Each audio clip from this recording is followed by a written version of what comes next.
So moving on to your next topic is the procedure for patent. Okay, procedure for patent is nothing but it is how you have to go in process to file a particular patent for your invention. First step is filing an application for the patent. Now, how are you going to file an application for the patent? Section 7 of the Act deals with the every application for every patent shall be one for one invention only and shall be made in prescribed form in the filled in the patent office. Okay, basically you will have a patent application and you will have to go to the patent office to fill in that particular application. Now see who can fill that application. No person resident in India shall, except under the authority of written permit, can file any application outside India for the grant of patent. Okay, now basically a person who is resident of India, except he is not given an authority, he cannot file an application patent outside India unless he is for the grant of the patent. Okay, now application for patent for the same invention has been made in India not less than 6 weeks before the application is filed outside India. Suppose if you're filing an application outside India, not less than 6 weeks before the application is filed with outside India, okay, you have to file the application here, and then with not less than 6 weeks, like suppose you have to file, if you want to file the application outside India, then you have to file it only after 6 weeks. Okay, you have to file it out only after 6 weeks. Now, either no secrecy direction has been given under section 35 subsection 1 in relation to the application in India, or all such directions have been revoked. Okay, now a request for the foreign filing license may be filled on prescribed form with detailed description of the invention and drawings, if any, and the prescribed fee. Now suppose if you want to go and file in an application for the patent, if you want to file in an application in India, as well as if you want to file an application for patent outside India also, if you want the product to be patented, then if you are filing an application in India, then outside India, not only after 6 weeks you can go and fill in an application. Okay, and whatever the details in the form are mentioned, you have to fill in those particular details, and you have to give a certain amount of fee, okay, to fill in the particular application, and to for the filing of the patent you have to give a certain amount of fees. Next you have publication. Okay, next is publication. Now after you filed the application for patent, you have to publish. Okay, now every application is ordinarily published after expiry of 18 months period from the date of filing the application or the date of priority of the application, whichever is earlier. The applicant can request publication of his application prior to the normal period under the request to the prescribed form and fees. Now after you filed an application, now minimum before the expiry of 18 months, the patent application has to be published. Okay, now the earlier publication rule however does not apply if you have any secrecy directions imposed under the section 35 of the Act, application has been abandoned under section 9 subsection 1 of the Act, the applicant has withdrawn his application 3 months prior to the expiry of the prescribed period of 18 months. Now, earlier publication can result in acceleration of substantive examination of application in early grant. Also, early publication is important for obtaining provisional protection in cases where application anticipates infringement. Okay, once the application is filed, it has to be published. Okay, and it will be published within a certain period of time, except only if you haven't applied. Okay, the early publication rule however does not apply. Okay, you have to publish it earlier, but it will not apply only in these 3 cases. Okay, only in these 3 cases the publication rule will not apply if it is coming under the various subsections of the particular Act. Next you have provisional protection. Provisional protection is nothing but on and from the date of publication of the application from the patent and until the date of grant of patent in respect of such patent, the applicant will have the privileges and rights if the patent for the invention has been granted on the date of publication of application. However, the applicant cannot institute the infringement proceedings unless the patent is granted. Okay, this provision is advantageous to the applicant for the purpose of claiming damages. Suppose if you have gone and invented a particular product, okay, if you've invented a particular product and also you've signed a application for patent, but before you have published the application for patent, there is some person who's come and robbed your invention and he's come up with the same product. okay, or if he's come up with the same design as yours. So what you can do is you can claim for damages. Okay, that person will have to pay penalty for copying your similar product. It could be your industrial design like airplane, it could be a mobile phone, it could be anything which you have invented. Okay, so you will be able to claim for damages and from the date of advertisement, from the time you've advertised your particular invention, from that time to the time he is not removing his product, that is unless the time he is imitating the product, till that time you can claim for damages. Okay, you can claim for penalty from that particular person through law. Okay, see, the patent holder will be entitled to receive reasonable royalty from the manufacturer. Okay, then next is request for examination. Request for examination is according to section 12. The request of substantive examination by applicant or any other interested person has to be filled on prescribed form with the prescribed fee. Okay, you will go and fill the application form for the patent and with the certain amount of fee. Okay, now after publication of patent within 48 months from the priority date of the application, or from the date of filling the application, which is earlier. Okay, from the time you have filled the application form to the time you have published the application form, whichever is earlier, you will have to pay the prescribed fee.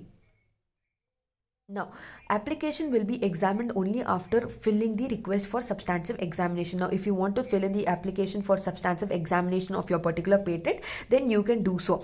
The application is by at least 48 months from the date of priority, you have to fill it. Okay. Now, on receiving a request for examination, the controller refers the application and specification and other documents to examiner, ordinarily within 1 month from the date of its publication or 1 month from the date of the request of examination, whichever is earlier. Then after this, the examiner will submit the report to the controller ordinarily within 1 month, but not exceeding 3 months from the date of reference of the application by the controller. After you file the application, it goes on to the controller, and then the controller will examine, and then the controller will report from 3 months from the time he's received the application. Okay, now the controller would dispose of the report ordinarily within 1 month from the date of receipt of such report and issue the first examination report. Okay, he will dismiss it within 1 month and he will issue the first examination report. Now the first examination report is ordinarily within 6 months from the date of the request of the examination and 6 months from the date of publication, whichever is later. Okay, whether it is earlier or whether it is later, whichever date is there, based on that the controller will issue the examination report for the patent. Now, time for putting the application in order for the grant under the grant section 21 is 12 months. Okay, there will be 12 months of time for your examination and to put it under application for examination. Okay, in order to receive the report for the examination, you will have 21. Okay, under section 21 there you have 12 months. Okay, the 12 months time is given. Now, no extension time is permissible. Therefore, it is necessary to comply with all the requirements and rules and regulations by the patent office within 12 months of the date of examination. Suppose if you want to make any changes, if you want to do anything within this particular 12 months before the result for examination is given, you have to do it, after which you cannot extend the date or you cannot do anything once the report is issued and once the period is over.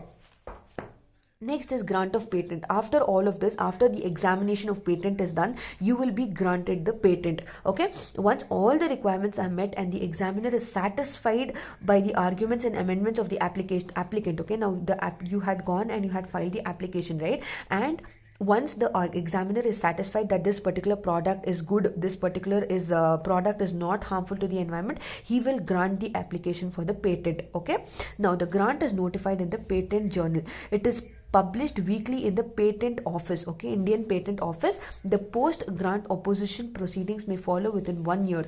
Okay, in this specimen copy, this is the specimen copy wherein they will publish it in all journals.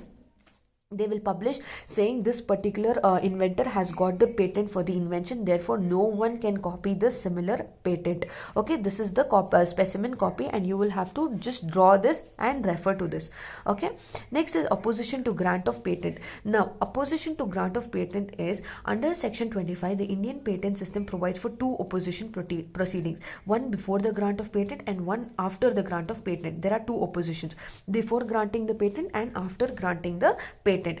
Okay, the grounds for pre and post opposition are, okay, if you have wrongfully obtained the patent, if you are prior publication, prior claiming, prior public knowledge, obviousness, not an invention, insufficiency, failure to file the information in foreign office, and convention application. Okay, if you are if there is any wrongful obtaining of information, obtaining of invention, or if you've robbed someone's invention or all of that, then before granting the patent or after granting the patent, there will be two proceedings which will be kept, okay, to see whether there is any issue, whether you have to actually grant the patent or you have to not grant the patent. The next is not disclosing any wrongly mentioning the source of geographical origin. Okay, if you have simply mentioned that this particular product is from other origin or anything as such, then complete specification was anticipated, having regard to the knowledge or oral or otherwise available any local or indigenous community. Okay, if you're causing any harm to any community members, or if you're using any bad signs or languages to any members, if you're causing them damages, then the particular application will not be granted. Even if your patent has been accepted, before granting it fully, if you are going through all of these, if you are found guilty of any of the following thing, then your patent application will be cancelled. Next is pre-grant opposition procedure. Pre-grant opposition procedure is nothing but, now a pre-grant opposition procedure is nothing but a representation which will be filled by any person within 6 months of date of publication of the application, or before the grant of the patent, whichever is earlier. Now before you actually now suppose you have 6 months to get the patent, right? Now in case if you have any sorts of issues or anything as such, 6 months prior the date, you have to file in for the opposition procedure.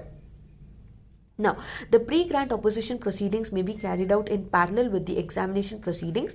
The opponent is required to submit statement and evidence, if any, in support to the representation and so once all the information is given, after you are given all the documents saying necessary evidences, okay, if you've got to know that and because of if some person has got to know that this particular application is wrongfully obtained or anything as such, with necessary supporting documents, you can hand it over to the controller, saying you can give the evidence to the controller and in support of that particular application, and before the registration of that particular patent.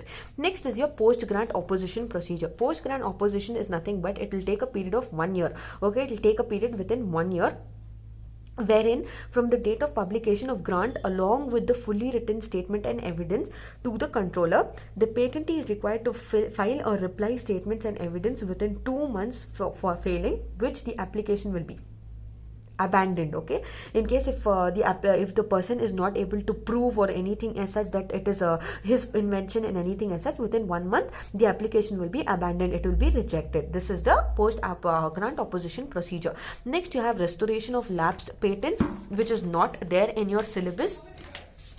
Okay, then essential requirements to restore a patent is not there in your syllabus. Procedure to restore is not there. Opposition is not there.